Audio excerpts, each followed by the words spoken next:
Welcome to the JAMODI podcast. We are all surrounded by amazing coaches and leaders. So let's get an inside look at not just what they do, but how they do what they do. After all, becoming the best versions of ourselves is JAMODI, just a matter of doing it. Coaches, the JAMODI podcast is powered by Shoot 360.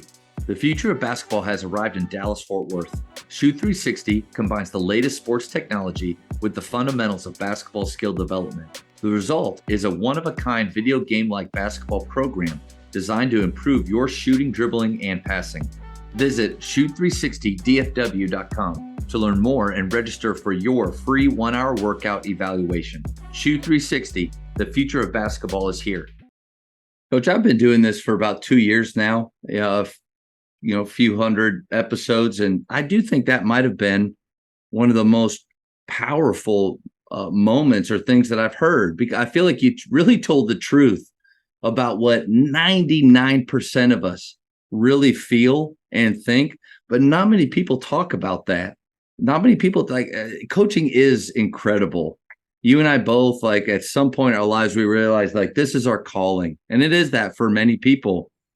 And there are some amazing moments. There are some joyful moments where you do have those big wins and big, not just wins on the scoreboard, successes with your team. You go to some weddings and things like that, these just amazing lifelong relationships. But, behind me are I got this idea from Coach Broadhurst. I had him on 35 years at Randall, just finally made the state tournament after 35 years at the same place.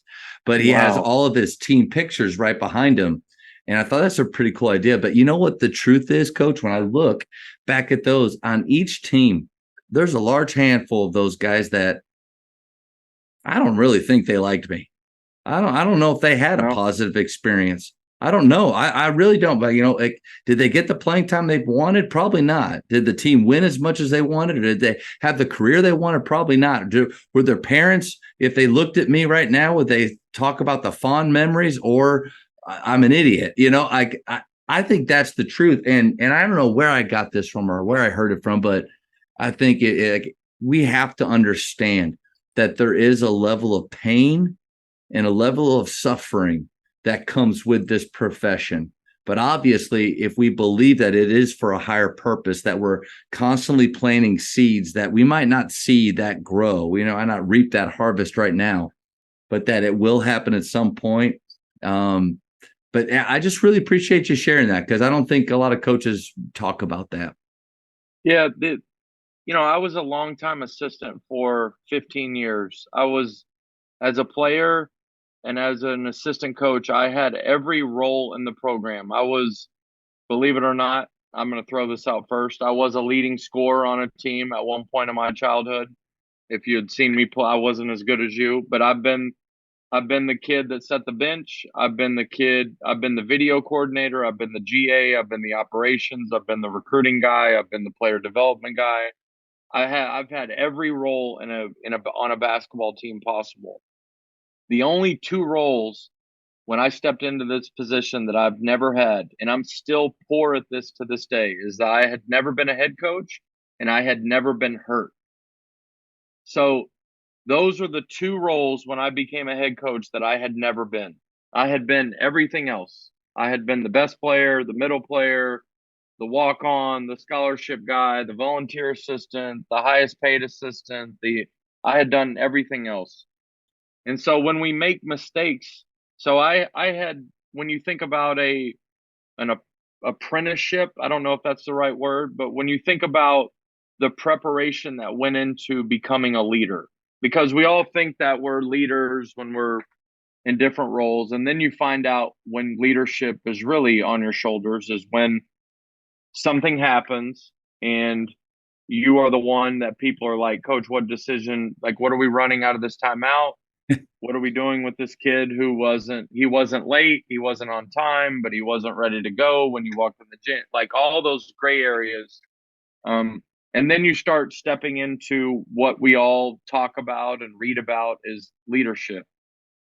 And so what disappoints me is that when I've had 5 teams at OBU, when I look back and I see a situation that I could have handled better, a bringing a younger player along, keeping an older player interested, getting a collective buy-in more days out of the year than not. And you know, sometimes when you go get inside of conflict in coaching, no matter what comes out to the parent, the administrator, or the person in your program, us coaches, when we go back and we spend time by ourselves, which we normally during the season, it's a little harder to go to sleep. It's a little you wrestle with things as far as game planning or relationship building or opponent scouting or practice preparation or just the things that you wrestle with during a basketball season of when to take a day off, when to practice, when to go 2-a-days, when to be encouraging, when to be challenging. Is that I got really discouraged at one point of now is really not the time to make mistakes. And what I'm learning is along this leadership path of the 5 years is sometimes you can be better at leadership and it not be reflected in your record. Sometimes you can not know what you're doing and the scoreboard just ends up on your side all the time. We had a year, my second year here, where it didn't matter what bad decisions I made along the way. The scoreboard was going to say OBU won by 1 point at the end of almost every game. We won, I don't know. We won all these close games. And so, you know, you kind of are like, you know what? We kind of know what we're doing, you know, these close games, and we practice this and we do that. And what you find out is that a lot of that is good fortune. And just because you handle a situation correctly within the context of your team, within the context of a family or a young person or a decision, and Coach Mo at Athletes in Action always talks about this, is that scoreboard can lie to you. The scoreboard will lie to you. Sometimes the scoreboard will say a negative result, and you did everything right that week. You handled everything right. The team was motivated. The team was prepared. They were anxious to play. And then other times, complete dysfunction is going on within the team. You have bad meeting after bad meeting. You think you have it all solved. You have a horrible shoot around, and then you win by 15 points. And you're like, well, maybe that's the cost of doing business. And so, you know, this whole leadership journey, it's a heck of a journey. It can be, you know, without my relationship with the Lord, I think that I would be buried underneath my bed of just being disappointed in not being perfect at it. Yeah. You know, because we're not. I mean, the game and the practices, like yesterday we were in the gym. I think the NCAA gave us a little less than an hour. I mean, from the minute that we started to when it finished, I don't even remember all the things that I said or taught. I know that we were very prepared as a staff, but that thing went really quick. Yeah. And the games go that quick, and the October will go that quick. And so you're having to make so many different communications and interactions. And then sometimes when you're like yesterday, we've had a young man. He's a wonderful player. This kid from Pinson Valley High School in Birmingham, Alabama.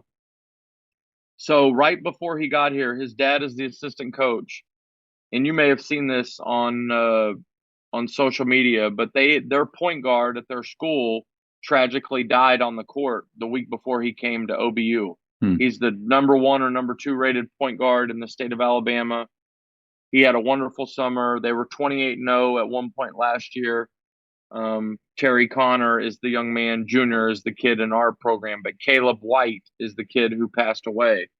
So of course, since they've gotten here, we've got him connected with counseling. We've checked in on him. I've been in communication with his coach, his family, just making sure he's okay. So after we worked out yesterday, I naturally went over and sat down with them and spent some time with them and was like, hey, man, you're okay? Like, thinking about you. Hey, me and Meredith are over at the house. Hey, what do you got going on tomorrow? And I spent probably 10 minutes with him after the workout. Not that I deserve anything. It's what any coach, any adult would do and should do. But every time that you're spending time with a young person on your team means you're not spending time with another person that needs you. And so I'm kind of resigned to the fact of scheduling those type of things. Nice. And I just am like, and I think the people that you've been around are absolutely phenomenal at this. It's, Coach Driscoll, I keep referencing him because one of our OBU kids went and played for him at North Florida, and him and Coach Hoffman and Coach McKay. Anyways, I've kind of grown up knowing him, not because of Baylor, but just because of the circles and actually him being at North Florida.